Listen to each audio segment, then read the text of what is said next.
Well, good morning.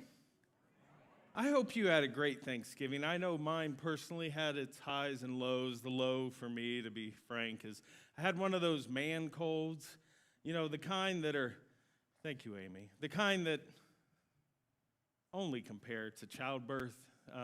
It's been a rough couple days. I know you guys in the room can relate, ladies, you just don't understand. I'm going to do my best to get through this without coughing up a lung today. But the highs of my Thanksgiving is I didn't eat any turkey. It was amazing. I'm sure that you're sitting out here today and you've bought into the cultural hype that turkey's good and the commercials on TV and all those turkeys. You've bought into it, and I feel sad for you that you believe that lie. But I thankfully didn't have to eat any turkey. I'm kidding. If you like turkey, I'm happy that you had that for Thanksgiving. I hope you had a wonderful Thanksgiving, but it's December, and that blows my mind. It's December. Time is just flying. So, Merry Christmas. I know Greg already started with Merry Christmas, and Paul was out here making people mad. Paul's not going to make anyone else upset today, because we love Paul.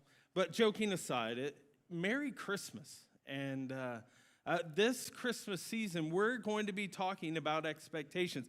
Kicking off this great new series. Well, I guess it's great. I hope it's a great new series on great expectations.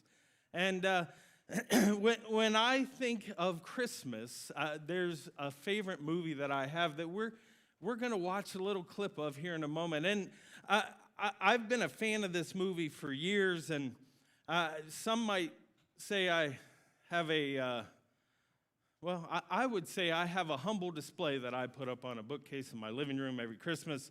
Other people might call it a shrine, but that would be inappropriate. It's not a shrine. It's a nice display because this is my favorite movie, so we're going to watch that clip here in a moment. Now, I do have a disclaimer. There are parts of this movie that I fast forward through every year. So if you see this clip and then you go home and you put it on for your third grader and leave the room, shame on you. There are several parts of this movie you need to not fast forward because you can still see, right? You got to jump ahead. So it's appropriate, okay? So I'm not endorsing this movie, but there are some funny moments in this movie. So let's play this clip, please, Josh. I don't know, Sparky. I just have this feeling. Ellen, I want to have Christmas here in our house. It means a lot to me. All my life I've wanted to have a big family Christmas. It's just that I know how you build things up in your mind, Sparky. You set standards that no family event can ever live up to. When have I ever done that?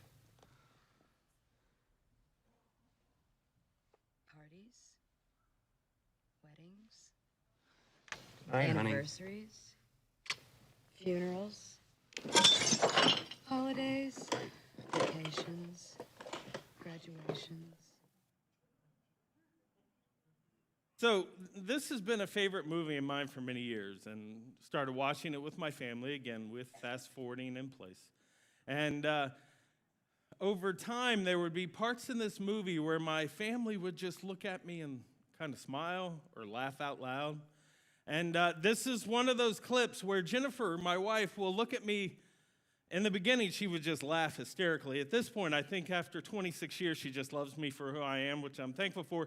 So she looks at me and kind of smiles, almost an emotional pat on the head. The thing I didn't understand when I loved this movie so much is how much I'm like the star of this movie. And I may regret this the rest of my time here at Fair Creek, which will hopefully be a very long time. But I relate a lot to Clark Griswold. I didn't realize it, right? At one point, I wanted to name my youngest Clark. I didn't realize that was problematic. Thankfully, Jennifer was wise, and we went with Jared, which is nothing like Garrett, so we were young and dumb, but at least we didn't name him Clark. Because that would be terrible, because at this point in our family, my children have picked up some of my traits, which is scary, right? And we've turned Clark into a verb. And to the point we talk about, are you Clarking that up? Right? Are you turning this into something unrealistic? Are you imagining this Christmas or this birthday or whatever is going to be much, right? Is it you setting a goal that it can achieve? And that's a verb in our home. It's something that is said to me and that I say to my children. Jennifer, she doesn't ever do it, but, she has mercy on the rest of us. But I don't know about you, I've got unrealistic expectations. So we are starting this series this year, this Christmas. It's great expectations. But I don't know about you, I have unrealistic expectations. And they're greatly unrealistic expectations at times. And so we're going to talk about it. For the next 4 Sundays, 4 counting today, and Christmas Eve, you get to hear about expectations. I hope you come back. I hope you don't sit here and think, oh no. But we're going to talk about it because at the very least, this is going to be great therapy for me. Maybe you're out there and your expectations are perfectly midline. God bless you. But I know for me, I have unrealistic expectations. Bottom line is, we all have expectations coming into Christmas, right? You might be thinking that your Christmas is just going to be amazing with your family. Nothing's going to go wrong. Everything's going to be just like those Hallmark movies. I've had those, right? I remember a few years ago, had great expectations of Christmas, and then my sister-in-law showed up from D.C. with COVID, and she gave it to us. And on Christmas Eve, we had to drive her home to D.C. So I took an 16, we were able to drive pretty fast. There was no police on the road. 16-hour drive to take her home. I had these amazing expectations, and it didn't pan out that year. Or maybe you're guessing your Christmas is going to be a grueling, miserable time. Your expectation is that Christmas will be terrible. Last year, I thought my Christmas was going to be terrible. We were having my wife's entire family with us for like 4 or 5 days. Her parents, her siblings, their kids. And in the end, it actually turned out to be pretty good. So my negative expectations, which I know my friends and the staff here at Fair Creek got really tired of hearing me talk about because I am a verbal processor. I am just a bucket of trouble. So if you're sitting out there and you've got it together, have mercy on me. If you're out there and you're like me, we got a lot in common. I'm a verbal processor. I have unrealistic expectations. So it's a challenge to be my friend. But right? Or maybe that, your expectations is that even though things have been terrible in the past at your Christmas, that everything will be good this year. Maybe Uncle Bob isn't going to get drunk this year. Or maybe, now, I did notice yesterday, just let me clarify for a second. I was just making up Uncle Bob, okay? And then it dawned on me, I had an Uncle Bob for a little bit, and he was an alcoholic. I'm not talking about my Uncle Bob. He's no longer with us, literally. And I'm not talking about your Uncle Bob. This is a generic Uncle Bob. I'm not talking about anyone named Bob, all right? But maybe there's that family member, right? You're just hoping this year they're not going to do it. You expect things are going to be great. Or maybe that gift that you got for someone, that perfect gift in your mind, it's going to be amazing. And your expectations are they're just going to love it. And you buy that amazing train set back in 2004 called GeoTrax, and you spend the night putting it together on a 4x8 piece of board, and you expect your son Garrett's going to love this. And your son Garrett looks at it, presses the button, walks away. But you had those expectations, right? We have expectations.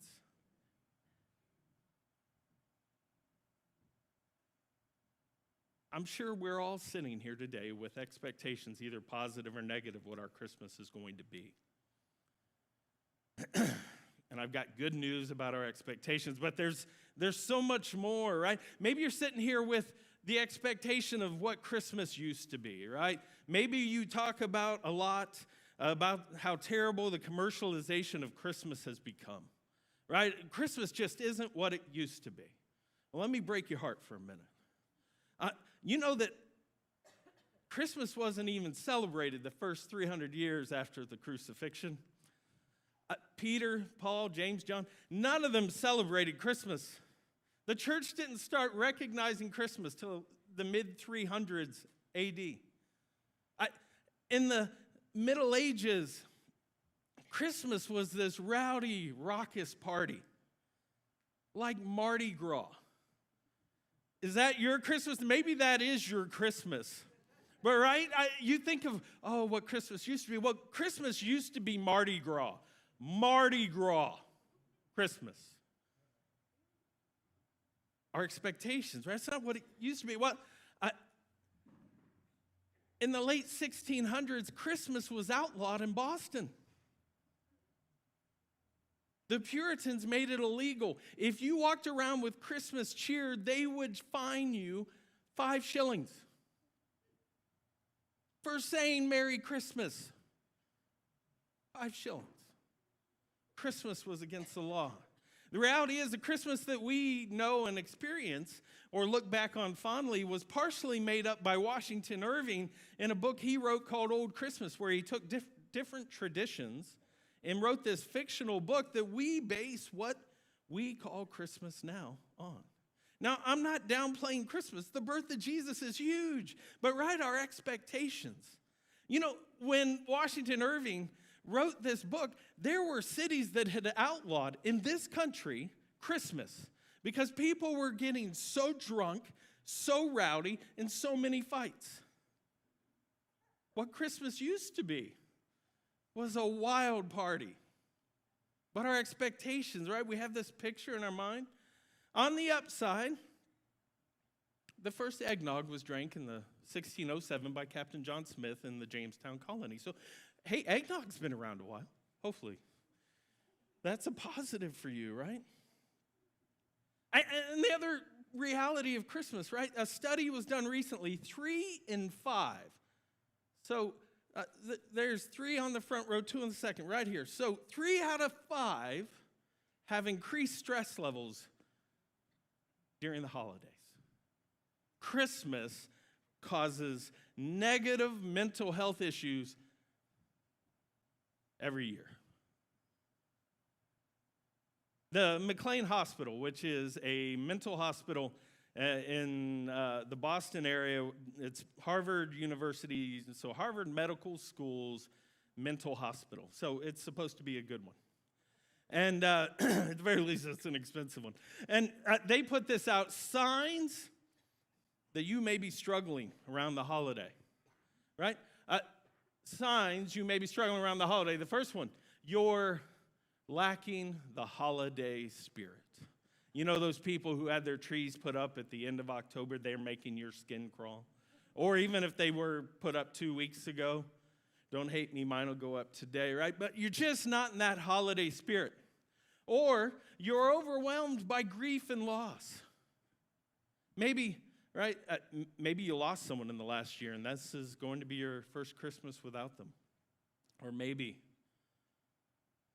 you lost someone 10 years ago and Christmas has never been the same and you experience that grief every year. Or maybe there was some trauma in your family that you're reminded of or happened at Christmas and you've got to relive it and act like everything's fine with your family. Mental health is negatively affected during the Christmas season. Or you're feeling pressure to participate in activities and want no part of them, right? You're getting invited to Christmas parties or Christmas cookie exchanges or Christmas craft nights or Christmas whatever. And all you want to do is be left alone, and it just is adding stress to your life. Or you're just stressed about giving gifts, either finding the right one. I know my wife struggles every year. She is afflicted with the ability to find me a good gift. Or maybe you're stressed with you can't afford it, right? Everything's more expensive. Everything's just so expensive now. And you're just stressed about it. Or maybe you're a victim at Christmas, right? They say crime rate increases this time of year, right? Robbery, and larceny, they increase by 20% in December. Shoplifting's up because the stores are crowded and people are putting stuff in their pockets. Burglary and theft. The FBI reports that property crimes increased by 22% during the holiday season. Let alone sexual offenses, right? Stalking, personal crimes like that. They're on the rise. People are emotionally afflicted. Things are difficult. We have so many expectations at Christmas, and they begin to weigh on us. There's a burden of it all. And I don't know about you, but that stress begins to build up in me. That agitation, that anxiety. And I just get to a point like Clark Griswold, and I've got to find a way to fix it. And I'm just going to fix it. Let's watch Clark fix it, Josh. Turn that thing off and get in the house! I'll talk to him, Mom. No, Dad! I've been thinking! Good talk, Dad.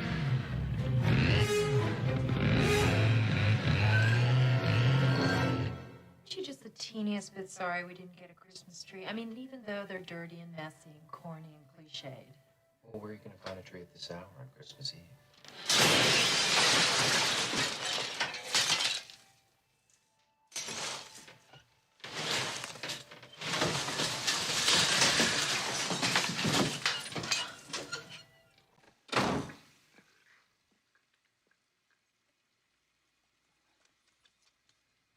What's the matter?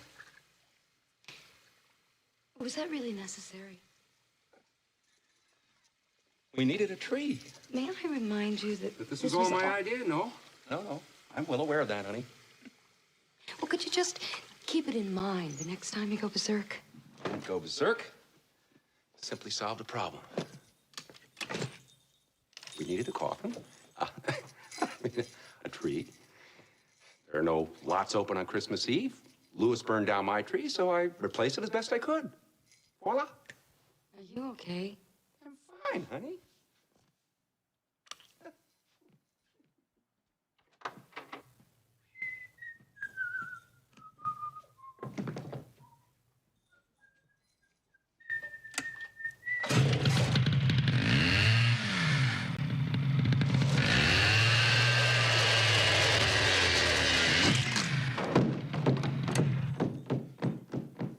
Fix the newel post. He fixed the problem, right? Just trying to solve a problem. That you get to that level of stress, and maybe this isn't you, but I guarantee you that's me. My sons have come up to me or my daughter and said, uh-oh, he's got that look in his eye. And I'm going to fix a problem. And it never fixes the problem ultimately, but that stress of those expectations and the anxiety becomes overwhelming. Ultimately, unrealistic expectations of Christmas bring us turmoil, but Jesus brings peace. If you haven't caught it, we shouldn't be Clark, okay? Jesus brings peace. We're going to jump in John chapter 14, but to understand what's going on before we read it, in the prior chapter, they start the Passover meal, so Jesus is about to be crucified. Things are about to get crazy, and Jesus is preparing them. So, right, he washes their feet. He talks about how someone's going to betray him, and then he even tells Peter that you're going to deny me 3 times. But he says, be encouraged, and he starts talking about how relationship with him is going to bring them through. And he continues on, and hey, I'm going to send the Holy Spirit. The Comforter is going to come, and you're not going to be alone. And then in verse 27, he says, peace I leave with you. My peace I give you. I do not give to you as the world gives, in other words, temporarily or with strings attached. Do not let your hearts be troubled, and do not be afraid. He doesn't say, I offer peace, even though he does offer peace. He does not say, there's peace if you achieve it. He doesn't say there's peace if you work hard enough for it. He doesn't say, I give you peace, excuse me, if you're good enough, if you're nice enough, if you're in the right place at the right time, if you have the right pedigree. No, he says, I give peace. He's talking to his followers, and he says, I'm giving you peace. So the expectations we have around Christmas, as heavy as they can feel, he offers, he gives peace.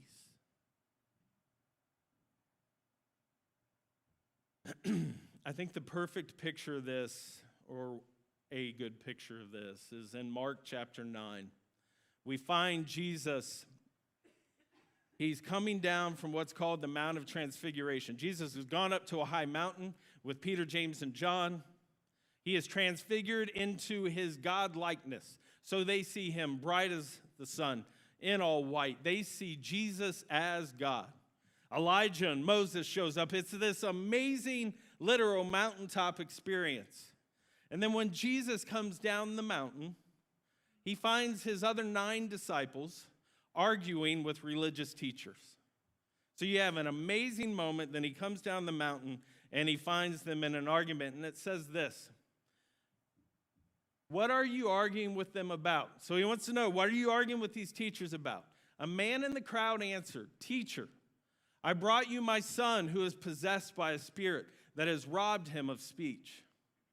Whenever it seizes him, it throws him to the ground. He foams at the mouth, gnashes his teeth, and becomes rigid. Now, I'm not saying I've been demon-possessed, but I do know I've experienced the stress of gnashing or gritting my teeth. I don't know if I've foamed at the mouth. I wouldn't be surprised. I don't look at the mirror when I get too crazy. And I do become tense. Now, again, I'm not saying I'm demon-possessed, so don't walk away. I mean, that'd make a great Instagram post, I guess. But I asked your disciples to drive out the spirit, but they could not. You unbelieving generation, Jesus replied, how long shall I stay with you? How long shall I put up with you? Bring the boy to me. That in itself we could spend a whole Sunday talking about, but we're not going to, maybe next year. So they brought him. When the spirit saw Jesus, it immediately threw the boy into a convulsion. He fell to the ground and rolled around, foaming at the mouth. Jesus asked the boy's father, how long has he been like this? From childhood, he answered. It has often thrown him into fire or water to kill him. But if you can do anything, take pity on us and help us. If you can, said Jesus, everything is possible for one who believes. Immediately, the boy's father exclaimed, I do believe. Help me overcome my unbelief. When Jesus saw that a crowd was running to the scene, he rebuked the impure spirit. You deaf and mute spirit, he said, I command you, come out of him and never enter him again.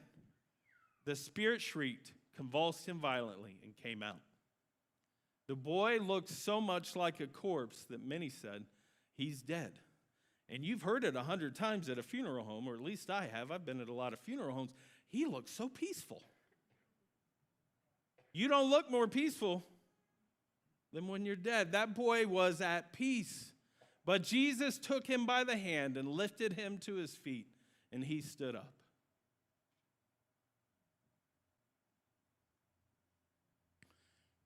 That man brought his boy. So it leaves us with some questions. Right? We look at this miracle that Jesus performs. We learn in John 14:27 that he gives us peace. So what do we walk away with today? Well, here we go. If Jesus freely gives peace, I believe he does, right? We read the verse. It says gives. If Jesus freely gives peace, the question is, do we run to him for peace? Right? When your expectations aren't met, when the stress, the anxiety, the anger begins to mount, right? When Uncle Bob has that third beer, when Garrett kicks over the tower that the train tracks crisscross through, and all night was for waste.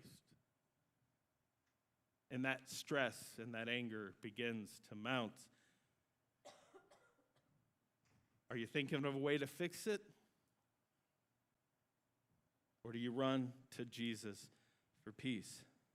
Will you do what this father did and run to Jesus, right? He brought his boy, right? In that moment, we have to take our eyes off our expectations and look to Jesus.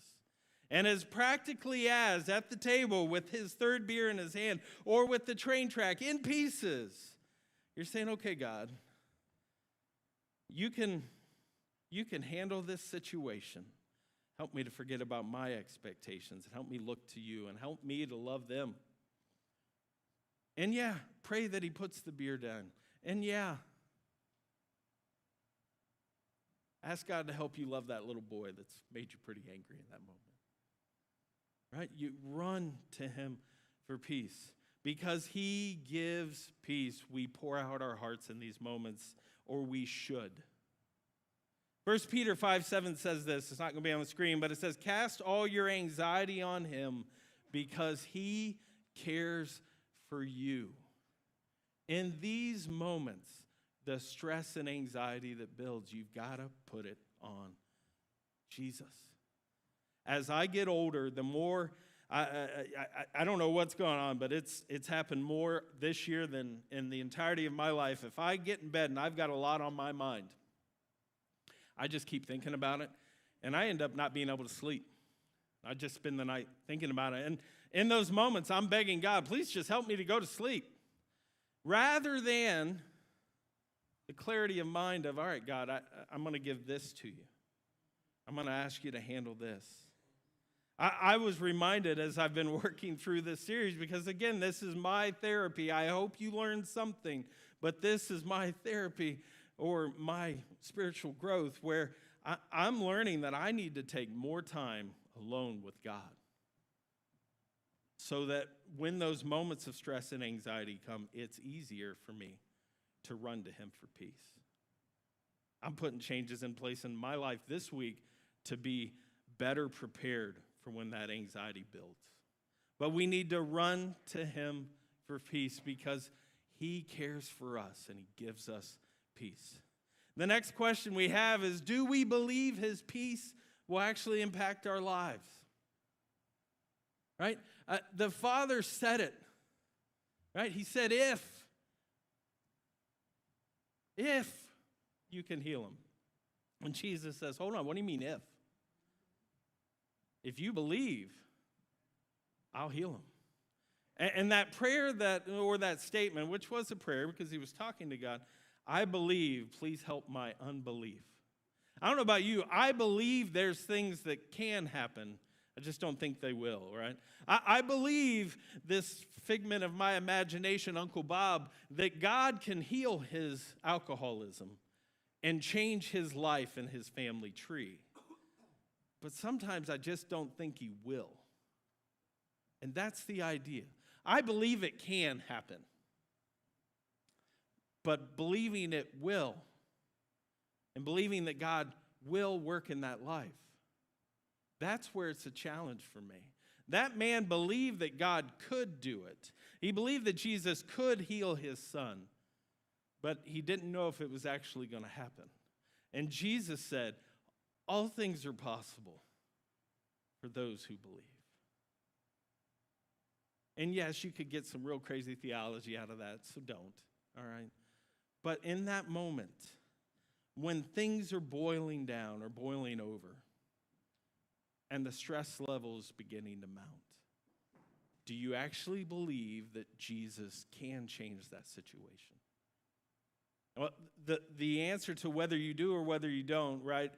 The answer, I guess the way to say it is, if you struggle with that as you do what this man did, is yes, God, I believe. Please help me where I doubt. Please help me to believe. The last question I have for you today is, will it affect your expectations? Will the gift of peace affect your expectations. We're not talking today about how to align your expectations to Jesus or how God can help change your expectations. That's not my goal. We've got 4 more weeks to talk about this. But what my goal for you today is when you're ready to grab the chainsaw to solve that problem, is do you seek Jesus for peace? Do you run to Jesus for peace? I hope you leave here today prepared for the next 24 days to run to Jesus for peace, to seek Jesus. Start with asking these questions. With the expectations I have for Christmas this year, am I being realistic? For the negative expectations that I have for this year, am I relying on the hope that Jesus offers, or I'm just expecting the worst? Start asking God to work in your heart today. Because ultimately the question is do I believe that Jesus can keep me from clarking it up? That's what I want you to ask yourself this week. And no, the movie studios aren't giving me any money for this. But do you believe that Jesus can keep you from clarking it up? Jesus is peace. What are you doing with it? My prayer for you this week, which is my biggest prayer for me, is don't clark it up. I'm going to pray. If you're new here, we haven't met you yet, Greg and I will be back next to the # sign in Connections, right over here to my right. We would love to meet you. We'd love to get to know you. We thank you for being here today. Let's pray. God, I love you, and I thank you that no matter how unrealistic our expectations are, we can trust in you. I pray, God, today that we would put all of our expectations through the lens of you, and that we would run after you for peace. In Jesus' name, amen.